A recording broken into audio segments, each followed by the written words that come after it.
الحمد للہ وکفا وسلام علی عبادہ الذین اصطفیٰ اما بعد۔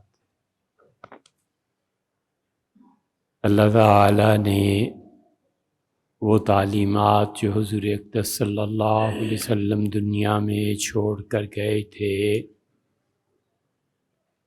ان کو عملاً نافذ کرنے کے لیے خلافت راشدہ کو قائم فرمایا، اور خلافت راشدہ حضرت حسن رضی اللہ عنہ کے ساتھ وہ 30 سال پورے ہوئے جو آپ نے فرمایا تھا کہ میرے بعد 30 سال تک خلافت اس دنیا میں رہے گی۔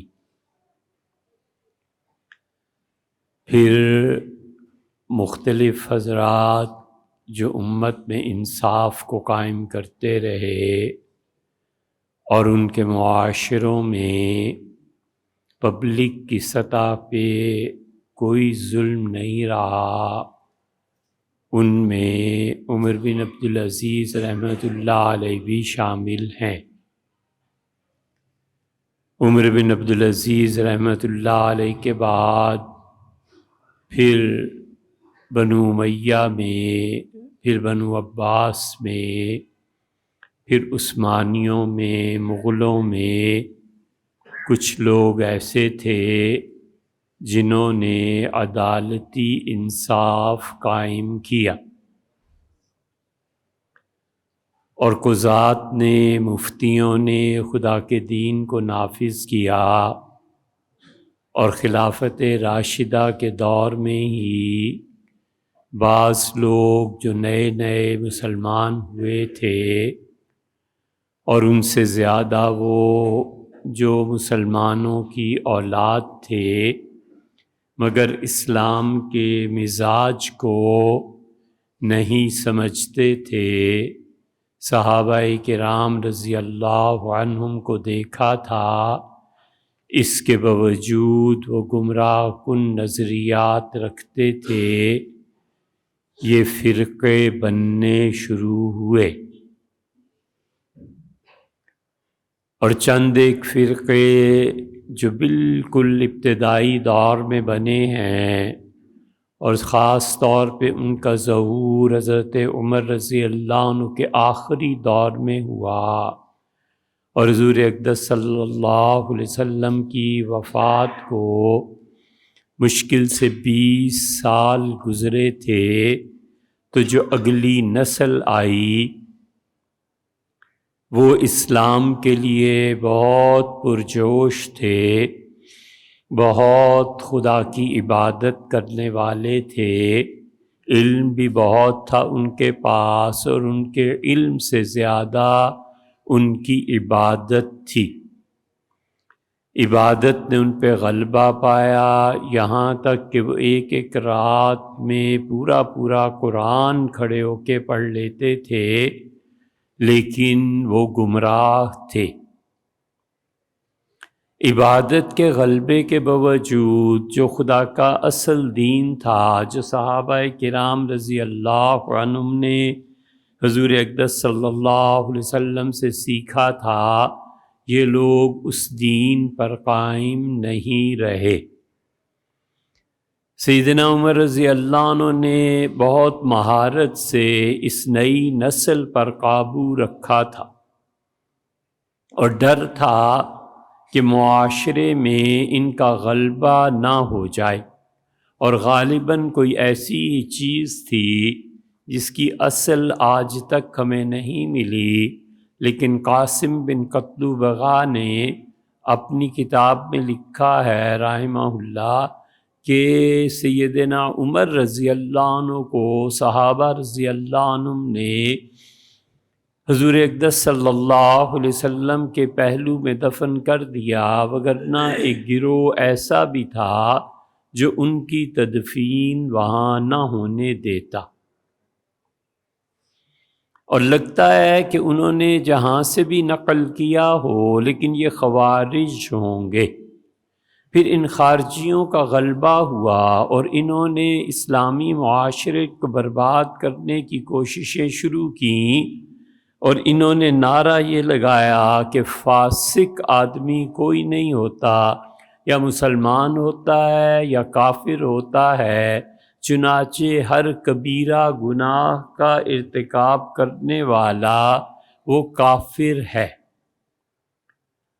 اور دو باتیں انہوں نے بہت زیادہ کی، ایک تو جمعہ نہیں پڑھتے تھے اور کہتے تھے کہ جو ائمہ مساجد کے یہ فاسق و فاجر ہیں، حکومت کے نمائندے جو نمازیں میں پڑھاتے ہیں، حکومت بھی ان کافروں کی ہے، ظالموں کی ہے، ان پہ لعنت بھیجیں ظالموں پہ، اور ہم ان کے پیچھے جمعہ اور عید نہیں پڑھیں گے۔ اور دوسری بات یہ کہ ان سب کو قتل کر دیا جائے، مسلمانوں کے جتھے اور گروہ قتل کر دیے جائیں۔ یہ خوارج بنیادی طور پر وہاں سے بنے تھے۔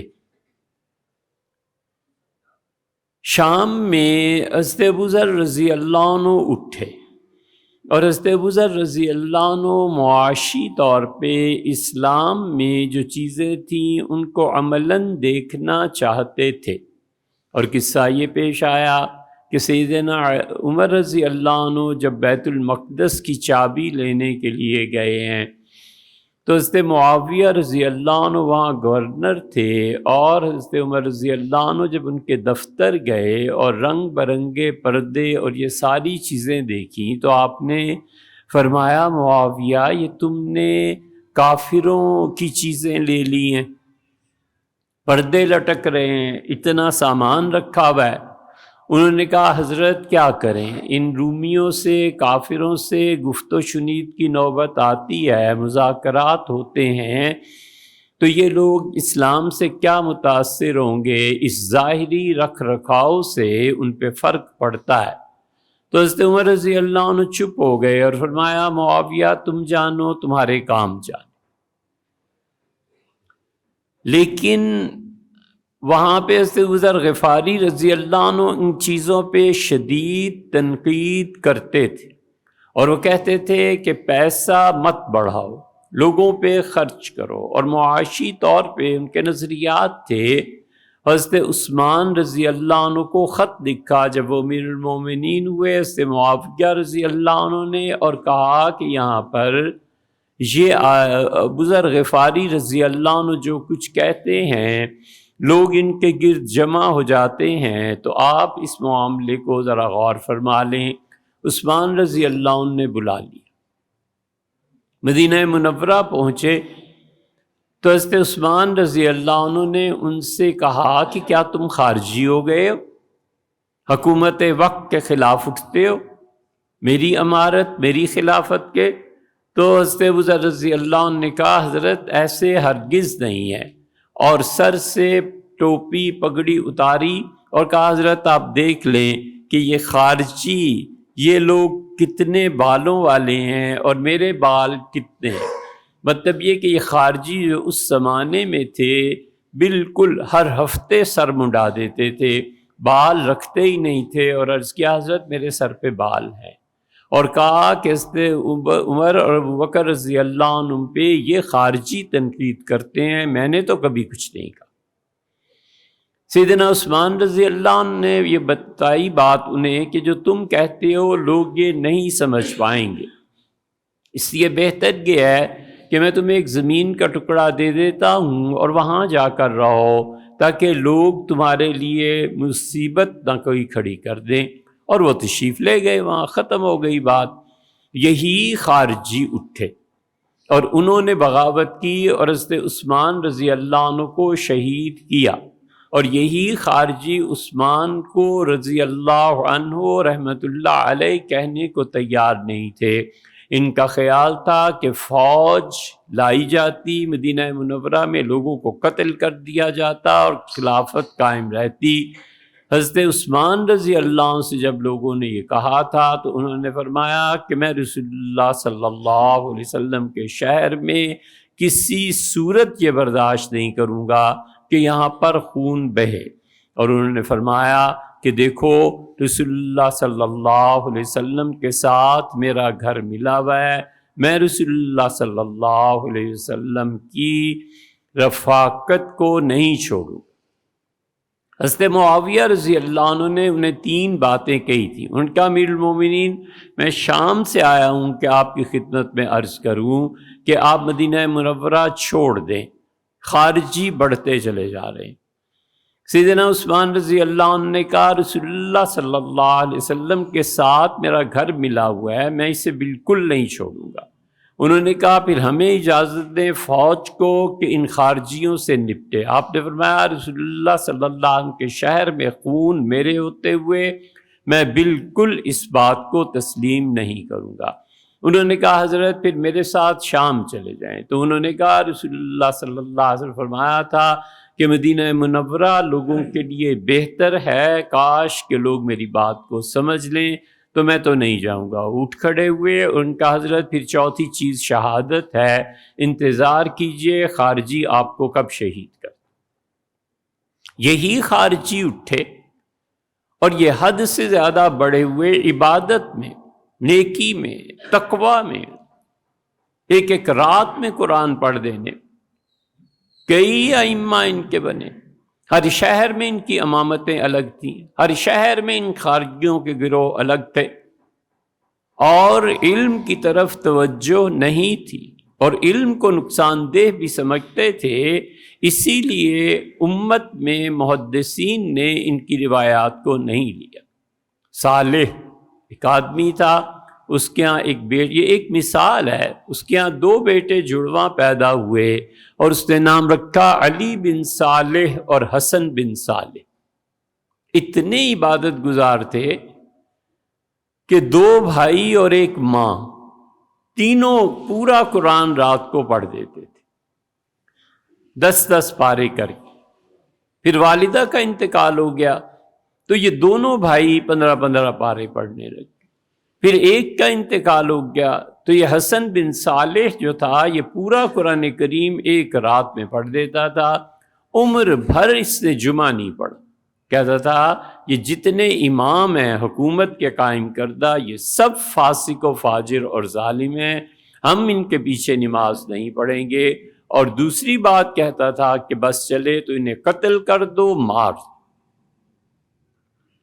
سیدنا علی رضی اللہ عنہ کو انہوں نے شہید کیا۔ یہ حسن بن صالح اتنا نیک، اتنا متقی، اتنا پرہیزگار، ایک رات میں پورا قرآن پڑھنے والا، صاحب کرامت خارجی تھا۔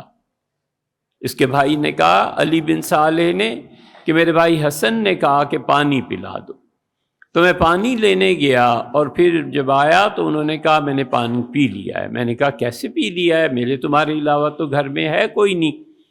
تو انہوں نے کہا کہ تم ابھی نکلے تھے دروازے سے تو جبریل امین آئے تھے اور مجھے پانی پلا کر گئے۔ بظاہر اتنا بڑا آدمی ہے لیکن اس کا عقیدہ یہی تھا کہ لوگوں کو قتل کرو، لوگوں کو مارو۔ محدثین میں کسی نے ان سے روایت نہیں لی۔ انہوں نے سفیان ابن عیینہ رحمۃ اللہ علیہ وغیرہ فرماتے تھے، بڑے محدثین، کہ اس آدمی کو ہم دیکھتے ہیں تو ہم سمجھتے ہیں اللہ کو حیا آئے گی کہ اس جیسے آدمی کو جہنم میں پھینک دے، مگر کیا کریں یہ مسلمانوں کو قتل کرتا ہے، مسلمانوں کے خون کو عام کرتا ہے۔ یہ خوارج ہیں، یہ خارجی ہیں۔ جہاں کہیں غالب آئے انہوں نے لوگوں کو قتل کیا۔ ان کا کوئی کام نہیں تھا سوائے اس کے کہ حکومت وقت کے تختے پلٹو، اور جھوٹ کو یہ حرام قرار دیتے تھے حضور صلی اللہ علیہ وسلم پہ، اور آپس میں بولتے تھے اور مارو۔ کوئی چیز ان خارجیوں کے سامنے نہیں تھی۔ حضور اقدس صلی اللہ علیہ وسلم نے فرمایا تھا کہ میرے بعد ایک ایسا فتنہ پیدا ہو جائے گا کہ تم لوگ اپنی نماز کو ان کی نمازوں کے مقابلے میں نہیں لا سکو گے، اور ان کی تلاوت اور اپنی تلاوت کا برابری کا مسئلہ نہیں کر سکو گے، اور اللہ کی مخلوق میں بدترین ہوں گے۔ جب تم میں سے کوئی ان خارجیوں پر قابو پا لے تو انہیں اسی طرح قتل کر دینا جس طرح عاد اور سمود کو قتل کیا گیا تھا، اللہ کے عذاب نے مار دیا تھا، اور آپ نے فرمایا جو ان کو قتل کرے گا اللہ اسے ثواب دے، اس لیے کہ بنیادی طور پر تشدد پسندی تھی۔ بنیادی طور پر صحابہ کرام رضی اللہ عنہم میں دو گروہ ہو گئے تھے، ایک وہ تھے جنہوں نے ان کے خلاف جہاد کیا، اور ایک وہ تھے جو اپنا دین اور عزت بچانے کے لیے بالکل خاموشی سے ایک طرف ہو گئے، اور انہوں نے نہ تو سیدنا علی رضی اللہ عنہ کا ساتھ دیا اور نہ ان خارجیوں کا تو خیر کوئی دیتا ہی نہیں تھا ساتھ، انہیں کیا دینا تھا۔ سیدنا علی رضی اللہ عنہ ان کی تعریف فرماتے تھے کہ یہ لوگوں کے فتنوں سے بچنے کے لیے بس خاموش اپنے گھر پہ بیٹھ گئے ہیں۔ سیدنا علی رضی اللہ عنہ بہت تعریف فرماتے تھے صحابہ رضی اللہ عنہ کی، اور فرماتے تھے میرا اور حضرت عائشہ رضی اللہ عنہ وغیرہ کا جو معاملہ ہوا، ان میں 7 مدینہ منورہ میں بیٹھ گئے تھے، فلاں فلاں چلے گئے تھے، نہ ادھر نہ ادھر، بس بہت اچھے تھے یہ لوگ۔ اس لیے یہ خوارج ہیں جو پہلے بھی قتل و غارت گری کرتے رہے، اب بھی قتل و غارت گری کرتے ہیں۔ اسلام کے نام سے موسوم کوئی فرقہ بھی اگر تلوار اٹھائے گا، گن اٹھائے گا، اسلحہ اٹھائے گا، قطع نظر اس کے کہ وہ شیعہ ہے، قطع نظر اس کے کہ وہ سنی ہے، وہ فساد برپا کرے گا۔ تینوں ائمہ امام مالک، شافعی اور احمد ابن حنبل رحمۃ اللہ علیہ نے کہا کہ الا ان تروا کفرا بواح، جب تک کہ صاف صاف تمہارے حکمران کافر نہ ہو جائیں اس وقت تک مت اسلحہ اٹھانا۔ امام ابو حنیفہ رحمۃ اللہ سے پوچھا گیا، امام صاحب رحمۃ اللہ نے فرمایا کہ 2 شرطیں اگر پوری ہوں تو حکومت کے خلاف انقلاب برپا کرو، اسلحہ اٹھاؤ۔ ایک تو یہ کہ جو سسٹم چل رہا ہے اس سے بہتر سسٹم تم لا سکو، یہ شرط، اور فرمایا تمہیں دوسری شرط کہ 100% امکان ہو کہ تم غالب آ جاؤ گے، حکومت چھین لو گے۔ فرمایا یہ 2 چیزیں اگر پوری ہوں تو تب انقلاب کے لیے اٹھنا، اور ان میں سے ایک بھی کم ہے تو تم سوائے فتنے اور فساد کے اور کچھ نہیں کرو۔ اس امت میں اب یہی دور آ گیا ہے، اور پھر ان کو فتویٰ دینے والے، پھر ان کو چڑھانے والے یہ وہی لوگ ہیں جو پچھلے 20 سال 25 سال کافر کافر شیعہ کافر کافر شیعہ کافر کے نعرے لگاتے رہے، اور انہوں نے ایک ہی وقت میں 3 انتہائی خطرناک باتیں کی کہ انہوں نے امت میں قتل و غارت گری کو عام کیا، اور انہوں نے لوگوں کو مارا۔ 20-30 سال جو پچھلے گزرے ہیں، یہاں دھماکہ اور وہاں دھماکہ، یہ حال ہو گیا ہے اور تھا کہ لوگ اپنے بچوں کو مساجد میں بھیجنے سے گھبراتے تھے کہ کہیں کسی کے ہتھے نہ چڑھ جائے۔ اتنا خون میں نہلایا ہے ان انتہا پسند لوگوں نے، اور دوسرے انہوں نے اتنا زیادہ شیعہ اور سنی تفریق کی کہ پورا ملک، پوری امت ٹکڑوں میں بٹ گئی کہ تم کون ہو شیعہ، تم کون ہو سنی۔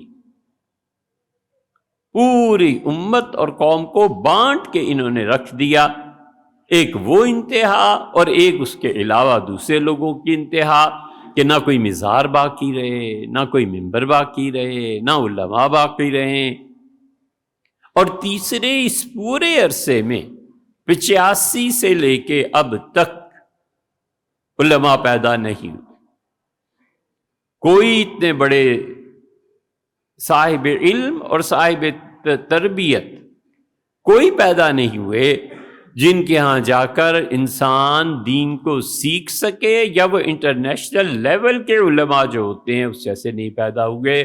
تعلیمی سرگرمیاں معطل ہو گئیں، قوم میں انتشار پھیلا اور خون پھیلا، اور تفریق ہو گئی، فرقہ بندی رائج ہو گئی۔ اب وہ عذاب ابھی ختم نہیں ہوا، اب یہ پھر خون شروع ہو گیا۔ اگر خدا کا دین یہی خون ہے، ہم خدا کی پناہ مانگتے ہیں اس دین سے اور اس شریعت سے۔ اللہ نے لوگوں کو یہ تعلیم نہیں دی، اللہ نے لوگوں کو تلقین نہیں کی۔ اللہ نے بتایا ہے کہ جو جس کا کام ہے بس وہ کرے، جو حکومت کے کام ہے حکومت کرے۔ حکومت کہتی ہے کسی کو مارنا ہے مارے، نہیں مارنا نہ مارے۔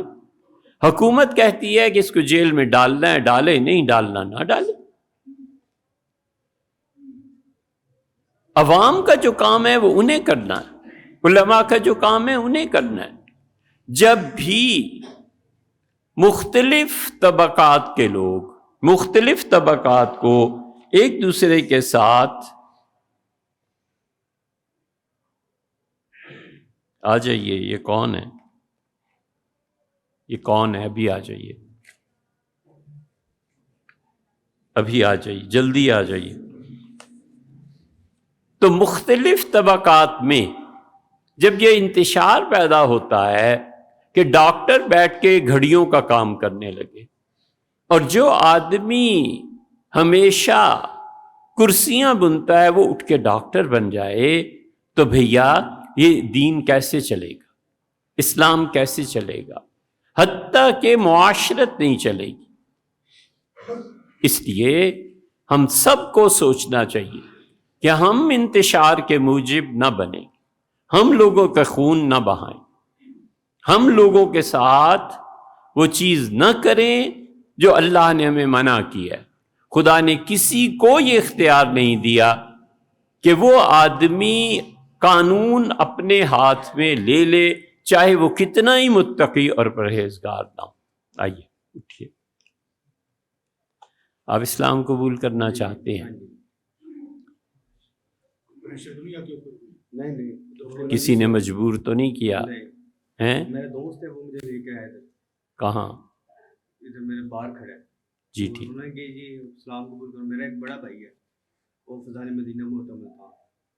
انہوں سے بات کری، میں نے ان کے دوست کو بھی بلا لیں بھی۔ تو میرے گھر والوں کو پتہ چل گیا نا بھائی یہ اسلام قبول کرنے جا رہے ہیں۔ گھر والوں نے سامان چک کے باہر پھینک دیا۔ بڑے بھائی سے رابطہ کرا، وہ کہتے ہیں فضان مدینہ میں پڑھتا ہوں، آپ ادھر کہہ رہا میں آپ کو داخلہ بھی دلاؤں گا۔ کہتا ہے وہ جو زندگی ہے نا وہ ٹھیک نہیں ہے، میں اپنی مرضی سے ہونا چاہتا ہوں۔ آپ ان کے دوست ہیں، انہیں مجبور تو نہیں کیا کسی چیز پہ؟ آئیے آئیے، آپ تشریف لائیے۔ آپ کا پہلا مذہب کیا ہے؟ کرسچن۔ اچھا، آپ کو کسی نے کوئی پٹی کوئی سبق تو نہیں پڑھا دیا؟ نہیں ہیں؟ ایسے تو نہیں ہے؟ اچھا پڑھیے۔ اے اللہ میں گواہی دیتا ہوں کہ دنیا میں کوئی عبادت کے لائق نہیں، صرف تیری ذات ایسی ہے جس کی عبادت روا ہے۔ اور اے اللہ میں گواہی دیتا ہوں کہ حضرت محمد صلی اللہ علیہ وسلم تیرے آخری رسول اور نبی ہیں۔ میں اسلام کو قبول کرتا ہوں، اور اسلام کے علاوہ دنیا میں جتنے بھی دین ہیں ان سے بیزاری کا اظہار کرتا ہوں۔ اسلام لایا میں اور ایمان لایا میں اللہ تعالیٰ کی توحید پر، حضور صلی اللہ علیہ وسلم کی ختم نبوت پر، ان کی رسالت پر، ان کے ادب اور احترام پر، اور ایمان لایا میں اللہ کے فرشتوں پر، اس کی تمام کتابوں پر، تمام کتابوں پر، اس بات پر کہ تقدیر خیر اور شر دونوں اللہ کی طرف سے ہیں، اس بات پر کہ قبر کا عذاب برحق ہے، اور حضرت عیسیٰ علیہ السلام قیامت کے قرب میں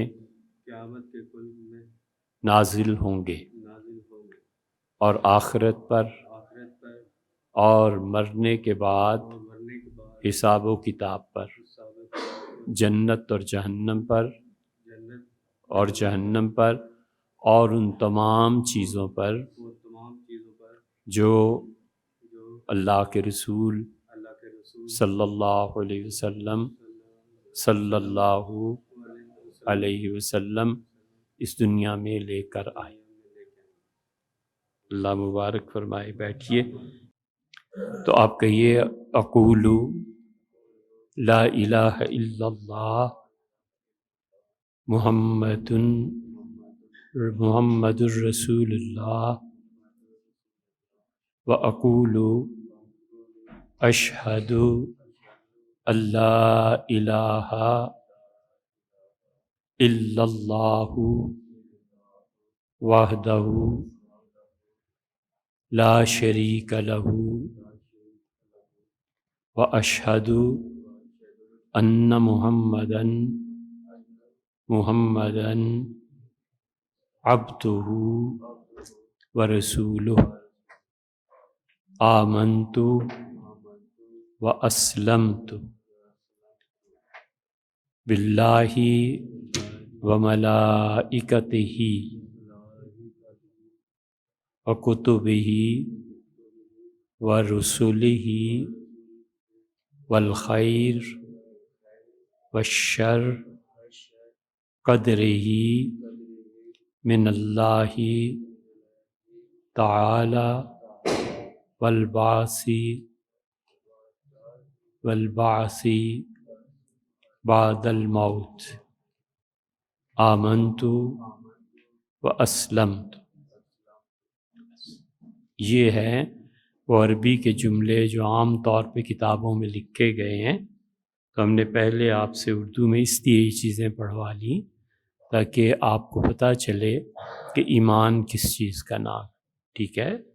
ایمان اور حضور اقدس صلی اللہ علیہ وسلم خدا کے آخری رسول، اور اس پہ بھی ایمان جو ان جملوں میں شامل نہیں مگر حضرت سیدنا مسیح علیہ السلام وہ قرب قیامت میں آئیں گے۔ اس لیے ہمارے ہاں جب اسلام قبول کرتے ہیں تو یہ کہنا ہوتا ہے، وہ بھی آپ پڑھیے کہ وَالتَّبَرِّ من کل دین سوى الاسلام۔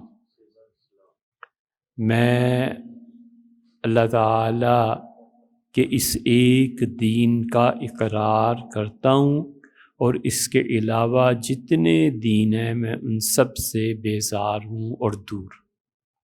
بس یہ ہوتا ہے تاکہ آدمی اپنے آپ کو ایک راستے پہ قائم رکھے۔ تو ولید آپ کا نام رکھا ہے محمد ولید، ٹھیک ہے؟ اور آپ یہاں کے امام صاحب سے رابطہ رکھیے، تعلق رکھیے، کوئی چیز پوچھنی ہو مولانا سے آپ پوچھ سکتے، ٹھیک ہے؟ مولانا نے ہم سے پڑھا بھی ہے تو آپ کو دین کی بنیادی چیزیں بھی بتائیں گے، ٹھیک ہے جناب؟ فقہا نے مسائل میں لکھا ہے کہ اگر کوئی آدمی اسلام قبول کرنا چاہے تو فوری طور پر اس پر اسلام پیش کر دینا چاہیے۔ وہ کہتے ہیں کہ اگر تاخیر کی اور اللہ نہ کرے کسی کا بھی اس کا انتقال ہو گیا تو وہ عذاب اس کا تم پہ آئے گا۔ اس لیے یہ تاخیر کرنا ایک منٹ کی بھی روا نہیں ہے۔ ہم نے ساری باتیں چھوڑ کے اس لیے یہ کیا کہ ہمیں فقہا کا یہ مسلک اور ان کا یہ فتویٰ معلوم ہے۔ وہ کہتے ہیں ذرا دیر نہیں لگانی چاہیے، ایسے نہ ہو خدا نخواستہ شیطان اس کو صحیح راہ سے ہٹا دے، ایسے نہ ہو کہ وفات آ جائے اور پھر اس کے بعد اس کے اسلام سے قبولیت محرومی کی صورت میں رہ جائے۔ اس لیے ہم نے بغیر تاخیر کے آپ کے سامنے انہیں بلا کے سب چیزوں کا اقرار کروایا تاکہ آپ کو زندگی میں کبھی بھی یہ مرحلہ پیش آئے تو سارے کام چھوڑ کے سب سے پہلے یہ کام کرنا چاہیے۔ خوارج پہ آئندہ پھر بات کر لیں گے انشاءاللہ۔